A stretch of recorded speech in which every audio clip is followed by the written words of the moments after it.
Пандемия нанесла удар по всем отраслям экономики, в том числе и по сфере развлечений. Как кинотеатры и в целом киноиндустрия переживает нынешние непростые времена, мы поговорим с Петром Чуряевым, директором Якутской республиканской киносети. Петр, здравствуйте. Здравствуйте. Скажите, как переживают пандемию кинотеатры республики, ну и в страны в целом? Кинотеатры, конечно, очень тяжело сейчас переживают нынешние события, связанные с закрытием, да, кинотеатров в целом, и как и по стране, как и в мире, так и в нашей республике. У нас в республике существует 40 кинотеатров, и 16 марта все кинотеатры приостановили свою деятельность по всей территории республики. Мы одни из первых по стране остановили деятельность всех кинотеатров.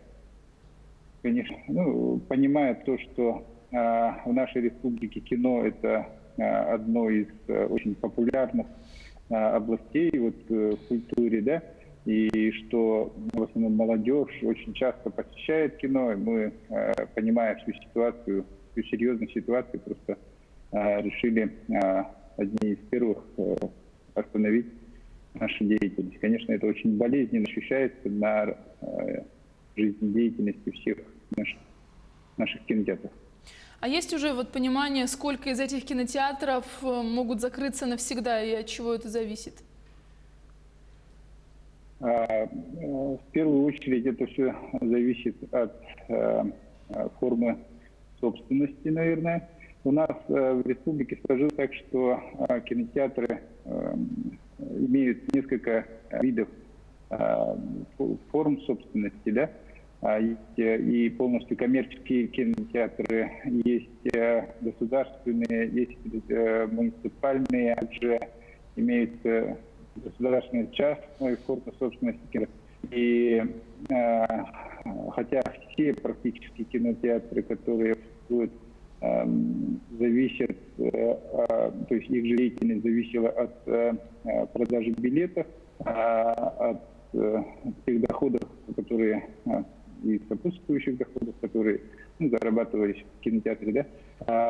Конечно, в большинстве случаев муниципалитеты оказывают поддержку своим кинозалам, то есть там нет очень правильных условий по содержанию этих объектов, но в очень тяжелую ситуацию попали люди, которые непосредственно работают в коммерческих кинотеатрах, да, которые полностью сидят на хозрасчете, которые зарплаты людей, которых зависит только от кинопроката. Петр, а может быть кто-то уже объявил, что не откроется после завершения эпидемии? Нет, у нас таких случаев пока нету. Мы все надеемся, конечно, в скорейшем завершении этого режима простоя, да, о том, что пандемия, это все-таки как-то мы в стране победим. Но есть, конечно, предположение, что все это очень затянется, может быть, даже только к концу года или в 4-м квартале. В лучшем случае наши кинотеатры откроются. Пока что заявлений о том, чтобы кинотеатры вообще остановили свою деятельность, кто-то ушел в банкротство, такого пока нету, но и не исключено такое, если будет затянуто еще на долгое время режим простоя. Ну а вообще могут ли рассчитывать на поддержку? Включены ли кинотеатры в перечень отраслей экономики, наиболее пострадавших от последствий пандемии? Да, в перечень наиболее пострадавших в прошлой неделе включили. Это благодаря усилиям Министерства культуры Российской Федерации. Многие кинотеатры обратились в Минкульт и попросили, чтобы перешли, то есть кинотеатры были включены в этот перечень. Да, я думаю, что определенная мера поддержки будет оказана, но я считаю, что кинотеатрам помимо вот этих налоговых послаблений, каких-то каникул, необходимо еще и прямые какие-то поддержки, ну, оказать какую-то прямую поддержку для того, чтобы поддержать эти идеи, оставшихся без зарплаты, без дохода. Вот. Не все кинотеатры смогут, имеют такие подушки безопасности, которые можно было бы длительное время выдавать зарплату людям. Поэтому мы очень надеемся на то, чтобы либо из федеральных источников, или же республиканцев получить какую-то поддержку от республики, либо от федерального центра. Ну, сейчас для всех россиян кинотеатром это стал диван и телевизор. Вот насколько сейчас онлайн-платформы востребованы? Ну, насчет востребованности, конечно, тут много очень рассуждений, потому что в первую очередь тут с какой стороны посмотреть, да, если со стороны зрителя, зритель на самом деле не так много потерял, он в принципе имеет определенный контент, его очень много в интернете, и можно очень широкий выбор, можно смотреть разные платформы, быть подписанными где-то или покупать фильмы. А если посмотреть со стороны вот киноотрасли, кинопроизводства самого, на самом деле здесь ситуация очень сложная, потому что кинопроизводители в первую очередь имеют доходы от продаж в кинотеатрах. Это основная масса сборов происходит там. Вот на примере, допустим, якутской каких-нибудь картин, допустим, у нас успел прокатиться в этом году один якутский фильм, это «Тетя. Он в кассе собрал где-то 9,5 миллионов рублей. Если бы он вышел только в интернете, вот, допустим, в нашем якутском онлайн-кинотеатре «Сахамуви», самый кассовый фильм, который за всю историю существования этого ресурса, там самый кассовый фильм собрал только 230 тысяч рублей. Вот, доходы то есть за интернет-показы и доходы в кинотеатральном показе абсолютно несопоставимы.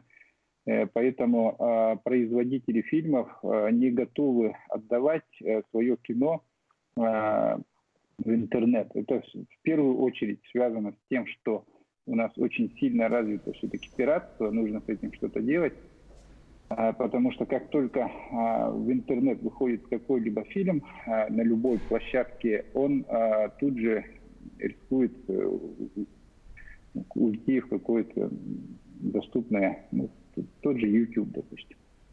Петр, как вы думаете, вот не отбросит ли пандемия развивающее якутское кино обратно на исходные позиции? Да, вот с этим очень сложно.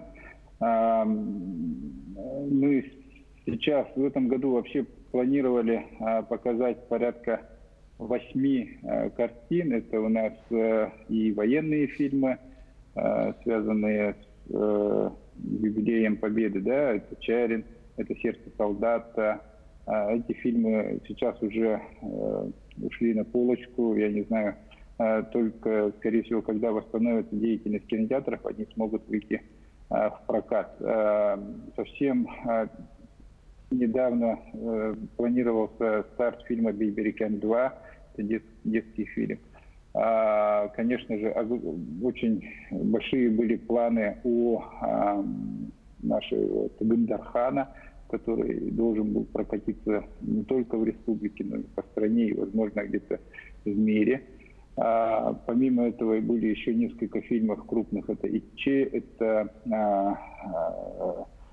«Харахар», это «Враг по крови». Ну, вот, по моим подсчетам, где-то 8 фильмов якутских готовилось выйти в прокат. И сейчас из-за этой ситуации просто кинопроизводители не знают, что делать. В интернет выкладывать это для них понесут они очень большие убытки, поэтому, скорее всего, они будут ждать, когда восстановят свою деятельность кинотеатров. А вот как в будущем кинотеатры будут конкурировать с онлайн-платформами? Все-таки, может, кто-то привыкнет из дома смотреть? Ну, конкуренция, вот я уже сказал, что тут очень неравная в том плане, что как только в интернет выходит какой-то фильм, ведь зритель что выбирает? Очень широкая конкуренция с большими голливудскими там картинами, да?